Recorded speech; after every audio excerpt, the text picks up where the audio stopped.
नमस्कार मित्रों, आप सभी का स्वागत है CY एस्ट्रोलॉजर में। हमारी जो चर्चाएं चल रही है वो चल रही है केपी एस्ट्रोलॉजी के ऊपर। ये इस सीरीज का 16वां वीडियो है। इससे पहले हमने जो है वो 15 वीडियो बनाए हैं केपी एस्ट्रोलॉजी के ऊपर। और ये जो वीडियो है इसके अंदर हम फिफ्थ कस्पल सबलॉर्ड के ऊपर बात करेंगे, यानी कि फिफ्थ कस्पल सबलॉर्ड में संतान उत्पत्ति के ऊपर, कि जब हम संतान का प्रॉमिस देखते हैं तो किस तरह से देखते हैं। देखिए, संतान का जब हम प्रॉमिस देखते हैं तो हमारे को केपी एस्ट्रोलॉजी में बहुत सारी चीज़ों का आना जरूरी है। देखिए, पहले तो संतान के कारक ग्रह कौन कौन से हैं, पुरुष संतान के कारक कौन से हैं, स्त्रीलिंग संतान के कारक ग्रह कौन से हैं, राशियां जो हैं वो फ्रूटफुल साइन राशियां कौन सी है। तो सबसे पहले जो फ्रूटफुल साइन राशियां हैं, यानी कि 4, 8 और 12, ये जो है वो जन्म देने वाली राशियां हैं जो बहुत अधिक लाभ देती है। साथ में इसमें जो है वो 5 राशियां और होती है जिसे हम बैरन साइन कहते हैं। 1, 3, 5 और 6, ये जो राशियां हैं ये आपकी 5 राशियां होती है, जिनमें आपका अगर फिफ्थ हाउस का कस्पल सबलोड और उसका स्टार लोड चला जाए तो जातक को बहुत अधिक परेशानी आती है। यानी शरीर से चाहे वो कितना भी हष्ट पुष्ट क्यों ना हो, उस जातक को संतान उत्पत्ति में दिक्कतें आएगी। अगर हमारी जन्म कुंडली के अंदर फिफ्थ हाउस का कस्पल सबलोड राहु केतु शनि हो तो हमारा को डेंट लग जाएगा, यानी कि हमें देरी, मिसकैरेज, या फिर हम संतान को कंसीव नहीं करा पाए, या फिर अगर कोई स्त्री है तो उसको संतान कंसीव करने में भी दिक्कतें आएगी। फिर होता है अष्टम भाव, यानी कि सेक्सुअल प्लेजर। तो अगर अष्टम भाव में कोई न कोई परेशानियां है, जैसे अष्टम भाव में कोई अशुभ ग्रह बैठा है और जन्म कुंडली का कोई शुभ ग्रह नीच का हो जाए, तो भी जातक को इस तरह से बहुत सारी परेशानियां, जिसके कारण उसको अष्टम घर के सुख स्वभाव से उसको जो है वो संतान की उत्पत्ति ना हो या उसमें भी विघ्न आए। तो आपको क्या करना है कि फिफ्थ हाउस के कस्पल सबलोड को देखना है, साथ में अष्टम भाव के कस्पल सबलोड को भी देखना पड़ेगा, और उसके बाद आपको देखना पड़ेगा लग्न के कस्पल सबलोड को। सबसे पहले आप लग्न, उसके बाद फिफ्थ और उसके बाद एर्थ, क्योंकि पहला लग्न, क्योंकि बच्चा किसको होना है, लग्न को होना है, जातक को होना है। तो आपको लग्न का प्रॉमिस अगर अच्छा है तो आप फिर फिफ्थ हाउस के कस्पल सबलोड की तरफ जाएं, और अगर फिफ्थ हाउस कस्पल सबलोड भी ठीक है फिर आप एर्थ हाउस की तरफ जाएं, क्योंकि उसको शारीरिक सुख किस तरह का मिला है या नहीं मिला है, कब मिलेगा, तो उससे आपको जो है वो फायदा रहेगा देखने में। वैसे तो आप 5वें घर के उप नक्षत्र स्वामी के द्वारा फलादेश करें तो बहुत अधिक लाभ है, काफी हद तक इतना ही बहुत है। लेकिन इस जगत के अंदर हजारों लाखों करोड़ों कुंडलियां हैं, तो अलग अलग तरह के लोग होते हैं। तो जब कोई लोगों को बच्चों की तकलीफें होती है, वैसे तो ये एक नॉर्मल थ्योरी है, तो इसमें हमें देखा जाता है कि काफ़ी सारे लोगों को नॉर्मली तरीके से हो जाता है, लेकिन जिन लोगों को नहीं होता है उसमें आप लग्न और एर्थ हाउस को जरूर देखिए। 5 राशियों को देखना बहुत जरूरी है। और संतान में कौन कौन ग्रह लाभदायक है, सबसे पहले वृद्धि करने वाला ग्रह गुरु। गुरु चाहे वो जन्म कुंडली के अंदर 5वें घर में बैठा हो या 5वें घर को दृष्ट कर रहा हो, या फिर आपकी जन्म कुंडली में 5वें घर का जो कारक है, यानी कि कालपुरुष की जन्म कुंडली में सूर्य, उसके बाद मंगल और केतु, ये जो ग्रह हैं वो आपको संतान दे। केतु संतान में पीड़ा जरूर देता है, लेकिन एक पुरुष संतान जरूर देगा, चाहे वो गोद ली हुई हो या वो उसके खुद के हो जाई हो। तो इसीलिए आपको क्या समझना है, यहाँ पे लग्न के कस्पल सबलोड को देखना है। सबसे पहले अगर आप लग्न के कस्पल सबलोड को देखें, जैसे इस जन्म कुंडली में लग्न का जो उप नक्षत्र स्वामी है वो है आपका गुरु। गुरु जन्म कुंडली में क्या है, गुरु इस जन्म कुंडली के अंदर जो है वो चतुर्थ भाव का मालिक है। चतुर्थ भाव क्या है, 5वें घर का 12वां है, यानी कि 5वें घर के परिणामों को काट रहा है। तो बच्चा होने का जो संयोग है वो है 2, 5 और 11। इसमें सपोर्टिंग भाव है 7वां और 9वां। 7वां घर जो है वो सेकंड चाइल्ड है, 9वां घर जो है वो थर्ड चाइल्ड है। तो पहला होगा तभी तो दूसरा होगा। तो मान लीजिए कि पहला बच्चा जो है वो खराब हो चुका है, या पहले बच्चे की जगह हमने किसी रिलेटिव का बच्चा या कोई भी अपने भाई बहन किसी का भी बच्चा गोद ले लिया है, तो भी हमें सेकंड चाइल्ड के योग बन जाते हैं। तो इस तरह से आपको ये देखना है। तो सपोर्टिंग भाव यहाँ पे 7वां और 9वां है, और मेन जो भाव है वो 5वां है, जिसमें सेकंड हाउस परिवार वृद्धि है, लाभ घर हमारी प्राप्ति है। और अगर बच्चा नहीं होना है, यानी कि बच्चे का प्रॉमिस कटना है, तो उसमें आपको देखना है लग्न, क्योंकि दूसरे का 12वां और 5वें का 12वां, यहाँ पे चौथा, और आपका जो है 11वें का 12वां, 10वां।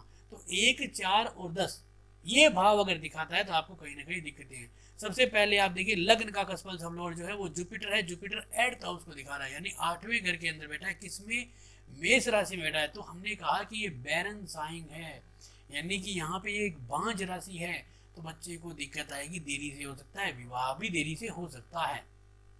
अब ये जो गुरु है वो किन किन भावों को दिखा रहा है? गुरु 4 और 7 दो भावों को दिखा रहा है, यानी कि यहाँ पे 7 नंबर का प्रॉमिस आया है। अब यहाँ पे आप देखिए गुरु जो है वो रेट्रोगेट भी है और इस पे स्टार भी लगा हुआ है। इसका मतलब क्या है कि ये एक अनटैलेंटेड प्लेनेट है। अगर आप टैलेंटेड और अनटैलेंटेड प्लेनेट की जो थ्योरी है वो सीखना चाहते हो, तो हमारे इस सीरीज के अंदर सेकंड नंबर वीडियो है, उसके अंदर आप टैलेंटेड और अनटैलेंटेड की थ्योरी भी सीख सकते हो, जिसका कई बार लाभ भी है, कई बार उसका नुकसान भी है। तो यहाँ पे अनटैलेंटेड है, इसका मतलब 7वां घर दे रहा है, तो सपोर्टिंग भाव हमें मिल चुका है। इसका मतलब हमें यहाँ पे संतान का एक छोटा सा प्रॉमिस भी मिल रहा है, और गुरु यहाँ पे 1 नंबर बेरन साइन में जा रहा है, तो हमें यहाँ पे तकलीफें भी मिल रही है। लेकिन 8वें घर में, 8वां घर क्या है? रति क्रियाओं का, यानी कि बैड सुख का कह सकते हो। जैसे 12वां घर जो है बैड प्लेजर है, तो ये सेक्स का है, यानी कि शारीरिक जो हमारी प्राप्तियां हैं उसका है। अब आपको यहाँ पे देखना है कि गुरु किसके नक्षत्र में है? शुक्र के नक्षत्र में है, यानी कि गुरु भरणी नक्षत्र में है, तो शुक्र जो है वो कौन सी राशि में बैठा है वो देखना है। तो शुक्र यहाँ पे हमारी जन्म कुंडली में 10 नंबर राशि में बैठा है, यानी मकर राशि में, तो ये एक अच्छी राशि है, इसमें कोई दोहराई नहीं है, इसमें लाभ हो सकता है। राहु और मंगल के साथ बैठा है शुक्र, और इसमें जो डिग्रियों का अंतराल है काफी ज्यादा है। तो शुक्र को अगर हम देख लेते हैं तो यहाँ पे शुक्र 4th हाउस को सिग्निफिकेट कर रहा है, तो यानी कि वो संतान को काट रहा है, यानी कि चतुर्थ भाव को दिखा रहा है। लेकिन वो जो है वो 2 और 9 भी दे रहा है, यानी कि पारिवारिक वृद्धि और तीसरा संतान भी दे रहा है। तो इसका तात्पर्य क्या है? गुरु ने हमें 7वां घर दिया और इसने हमें दूसरा और 9वां दिया, तो हम इसके मतलब क्या समझेंगे? जैसे हम इसको पूर्ण रूप से देखेंगे तो गुरु यहाँ पे 4 8 2 9 4 7 दे रहा है, तो 4 7 है, 7 2 और 9 दोनों मिल गए हमें, तो इसका मतलब प्रोमिसेस हैं। अब गुरु अकेला मेष राशि में बैठा है, यानी कि बांझ राशि में बैठा है, तो उससे हमें ये कह नहीं सकते कि बच्चा नहीं होगा, होगा जरूर होगा। अगर दोनों ही ग्रह स्टारलॉर्ड और सबलॉर्ड दोनों ही अगर अब बांझ राशि में हो तो बहुत तकलीफें आती हैं। इसमें 8th हाउस में है और आपके पंचम घर में राहु मंगल भी बैठा है, और यहाँ पे आपको जो है वो 4 नंबर दिखा रहा है स्ट्रांगली सिग्निफिकेट में, और आपका शुक्र जो है वो यहाँ पे अगर हम देखेंगे तो 3 और 4 दिखा रहा है। इसका मतलब क्या है कि यहाँ पे चौथा घर जो है वो हाईलाइट हो रहा है। तो पहला बच्चा या तो देरी से हो, जैसे शादी के 5-6 साल बाद हो, या उसको शादी के बाद जो है वो कोई गड़बड़ हो जाए, जैसे कि जिसका मतलब आप समझते ही हो कि बच्चा जो है वो गर्भ में ठहरे और कुछ समय के बाद जो है वो खराब हो जाए। तो ये जो योग है ये बन सकता है। इससे हम ये कह सकते हैं कि जातक का यहाँ पे जो 4 नंबर दिखा रहा है वो गड़बड़ है, उसका हमें कहीं ना कहीं इफेक्ट जरूर मिलेगा। उसके बाद जो 2 और 9 आ रहा है, इसका मतलब इसको संतान अवश्य होगी। तो पहला खराब होने के बाद दूसरा और तीसरा 2 संतानों के योग जरूर बन सकते हैं, इसमें कोई दोहराई नहीं है, क्योंकि हमें 5th कस्मल सबलॉर्ड के द्वारा लाभ के योग बन रहे हैं, हमें ये इसका लाभ मिल रहा है। अब ये कब हो सकता है वो भी हमें देख सकते हैं। इसके लिए आपको जो है वो 2 5 और 11, जैसे दूसरा घर है, 5वां घर है, और आपका जो है वो 11वां घर है, यानी कि ये इनके सामने वाले जो ग्रह हैं वो आपको ये प्रॉमिस देंगे। तो अभी तो हमने जो प्रॉमिस देखा है वो लग्न से देखा है, यानी कि लग्न तो कह रहा है कि भाई जातिका को बच्चा होगा, जातिका की इच्छा भी है कि बच्चा हो। अब हमें देखना है जो 5th कस्मल सबलॉर्ड के द्वारा, तो जो 5th कस्मल सबलॉर्ड है वो गुरु ही है। तो इतना मतलब है कि हमने जो इतना फलादेश किया है उसको यहाँ पे भी लागू कर दीजिए। तो गुरु भी कह रहा है कि भाई इसको बच्चा होगा, पहले बच्चे में दिक्कत है लेकिन बाद में इसको बच्चा, क्योंकि 5th हाउस के अंदर मंगल और राहु बैठा है, ये भावचलित के ग्रह हैं। देखिए यहाँ पे शुक्र नहीं है, शुक्र 4थे घर में चला गया है, तो यहाँ पे आप देखिए शुक्र यहाँ पे पंचम घर में, तो भावचलित के अनुकूल मंगल राहु का अंगारक योग बन रहा है। यहाँ पे देखिए राहु 20 डिग्री का है, मंगल 22 डिग्री का है, दोनों का डिग्री का जो आपका अंतराल है बहुत ही कम है। इसका मतलब दोनों का दोनों जो है वो यहाँ पे ये दोष बन रहा है। तो आप ये कह सकते हो कि आपको यहाँ पे पहले बच्चे में थोड़ी सी डिले या तकलीफ के योग बन सकते हैं। अब इसको दृष्टियों के माध्यम से भी देख लेते हैं। यहाँ पे अगर जब हम जाएंगे तो वेस्टर्न एस्पेक्ट्स के अंदर जाएंगे तो हम देखेंगे जो 5th हाउस का जो कस्मल सबलॉर्ड था वो जुपिटर था, उसको कौन देख रहा है? जुपिटर को यहाँ पे केतु देखता है 92 डिग्री, यानी कि 92 यानी 90 डिग्री की दृष्टि के लगभग है। तो इसका तात्पर्य है कि हमें यहाँ पे प्रॉब्लम नजर आ रही है, केतु गड़बड़ करेगा। केतु आपको पता है अपंग है, विकलांग है। केतु संतान में पुत्र प्राप्ति जरूर देता है, लेकिन पहले बच्चे में गड़बड़ कर ही देता है। तो गुरु को यानी कि 5th हाउस के कस्पल सबलॉर्ड को केतु का देखना अशुभ आ रहा है। फिफ्थ कस्पल सबलॉर्ड को देख लेंगे तो 5th कस्पल सबलॉर्ड है उसको गुरु भी देख रहा है और उसको जो है वो आपका केतु भी देख रहा है। गुरु 90 डिग्री की दृष्टि से यानी कि 94 है, तो इतनी वो हार्ड नहीं है, लेकिन फिर भी ये देख रहा है। और यहाँ पे केतु 173 यानी 180 की डिग्री के लगभग दृष्टि से इसे जो है अपोजिशन दृष्टि से देख रहा है। तो जातक को हम कह सकते हैं कि जातक के यहाँ पे दिक्कतें रहेगी।